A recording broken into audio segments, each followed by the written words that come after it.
আমরা এতটা খারাপ হয়ে গেছি। আজকে জুমার দিন এলাকার ভিতর কি মুরব্বী একটার দুইটা আছে?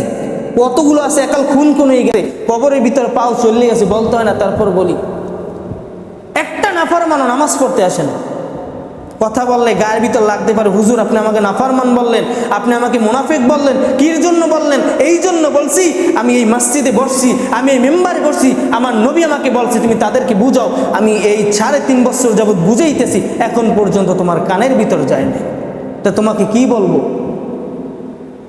আমি একজন ইমাম হয়ে শুধু এইটা বলি নাই, ভাই আপনার পায়ে ধরছি এটা বলি নাই, আমি পাও দুইটা এরকম ভাবে জড়াই ধরছি, আল্লাহি আল্লাহর কসম। দোকানে বসে পাও দুইটা এরকম ধরিয়ে বলছি, ভাই নামাজটা আদায় করতে আসেন। লজ্জা শরম রাখি নাই, কেননা আল্লাহর কাছে আমার বলতে হবে যে আল্লাহ আমাকে জিজ্ঞাসা করবে তুমি ইমামতি করছো, তুমি কয়জনকে বলছো নামাজের কথা, কয়জনকে দাওয়াত দিছো, তুমি কিভাবে আনতে পারছো? আমি ওই সময় বলতে পারবো আল্লাহ তোমার অমুক বান্দাকে আল্লাহ আমি পাও ধরছি, অমুক অমুক বান্দাকে তোমার পাও ধরে বলছি নামাজ পড়তে আসছে, তারপরে তোমার ওই নাফরমান বান্দা নামাজ পড়তে আসে না। দুনিয়ার কাজের ভিতর ব্যস্ত হয়ে গেছেন। একটু চিন্তা করেন, একটু সামান্য চিন্তা করেন। আপনি যখন মারা যাইবেন, হঠাৎ করে যখন আজরাইলের ডাক চলে আসবে, মালাকুল মউত যখন চলে আসবে, আপনার জানটাকে যখন নিয়ে যাইবে, একটু চিন্তা করে দেখেন।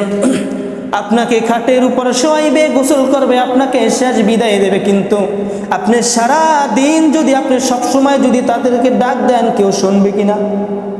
কেউ শুনবে না। এত সুন্দর ঘর, এত সুন্দর বাড়ি আপনি তৈরি করলেন, আপনাকে ঘর থেকে বাহির করে দেবে, ঘরের ভিতর রাখবে না? রাখবে।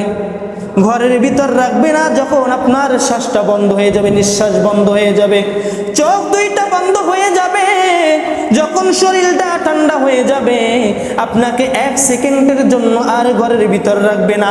আকাশে অনেক বৃষ্টি, বৃষ্টি ধুমধুম করে বৃষ্টি পড়তেছে, এত বৃষ্টি, তারপর আপনি ঘরে রাখবে না। বলবে যাও অমুক জায়গা থেকে একটা পলি নিয়ে আসো, কাগজ নিয়ে আসো, এই মসজিদের খাটের উপরে দিয়ে তাকে নিচে রাখবো। তারপরও আপনাকে আপনার এত সুন্দর দালান ঘরের ভিতর রাখবে না। এত টাকা খরচা করিয়া একটা খাট বানাইছেন, ওই খাটের ভিতর আপনাকে রাখবে না। এত সুন্দর আপনি পোশাক পরেছেন, ওই পোশাক আর আপনার গায়ে দিবে না। আপনার জন্য সাদা কাপড় আনতে যাইবে, ওই কাপড় আনতে যাইবে, সেখানেও খুঁজবে কম দামি কাপড়টা কোথায়। এত কোটিপতি আপনি, সেখানেও আপনাকে খুঁজবে কম দামের কাপড়টা কোথায়, সেটা দাও। মানুষ যদি এতটুকু চিন্তা করতো, আমি মারা যাওয়ার পর দুনিয়া আমার আপন বলতে কেউ থাকবে না। আপনি মারা যান, ওই কাল হাসরের ময়দানে আপনি আপন পর খুঁজে পাবেন, কে আপন ছিল কে পর ছিল। কেউ আপনার আপন থাকবে না। ওয়া উম্মিহি ওয়া আবি ওয়া সাহিবাতিহি ওয়া বানি, আপনার মাও আপন থাকবে না, আপনার বাবাও আপনার আপন থাকবে না, ছেলে সন্তান স্ত্রী কেউ আপনার আপন থাকবে না। একটা সওয়াবের জন্য, একটা নেকির জন্য পাগল পারা হয়ে যাবে।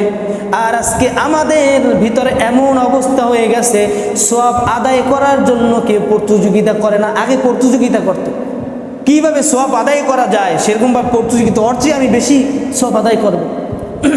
আর এখন প্রতিযোগিতা করে কিভাবে নাফরমানি করা যায়, কিভাবে কাউকে ডাউন করা যায়, সেটা নিয়ে প্রতিযোগিতা চলে। মানুষ এত নিকৃষ্ট হয়ে গেছে। আল্লাহ তাআলা এই জন্য আমাদের নবীকে পাঠাইছে, হে নবী আপনি যান, আপনার উম্মতদেরকে দাওয়াত দেন, আপনার উম্মতদেরকে বুঝান, তারা জানি একে অপরের সাথে এমন কোনো আচরণ করে না যার মাধ্যমে আমি আল্লাহ তাআলা কষ্ট পাই, আবার অন্য ভাই কষ্ট পায়। আল্লাহ সব কিছু মাফ করে দিবে, সব কিছু, কিন্তু একটা জিনিস মাফ করবে না।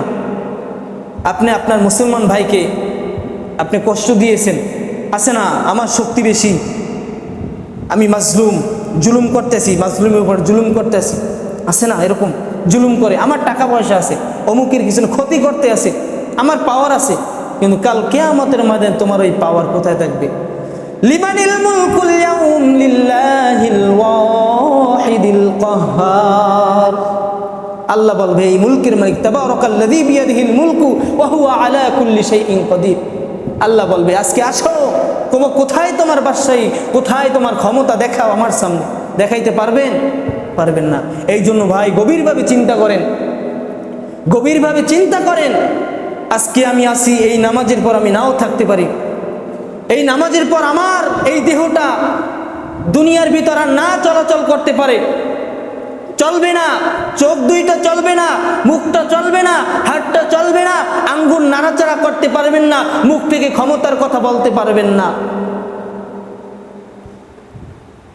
এই জন্য আল্লাহ তাআলা বলে, মাঝে মাঝে আল্লাহ তাআলা অসুস্থতা দিয়ে বুঝায় যে এখন অসুস্থ তুমি, এখন পারলে তুমি দাপট দেখাও।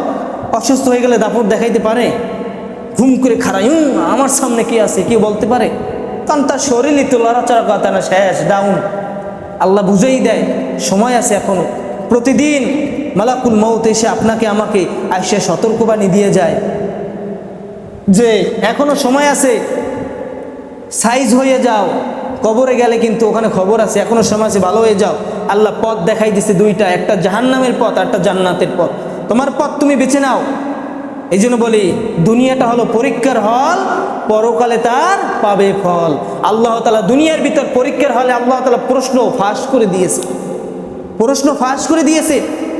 তুমি প্রশ্ন দেখো, তুমি প্রশ্ন জানো, তুমি ইবাদত করো। আর যদি না করো, ওই পরকালে তার ফলাফল পাবেন।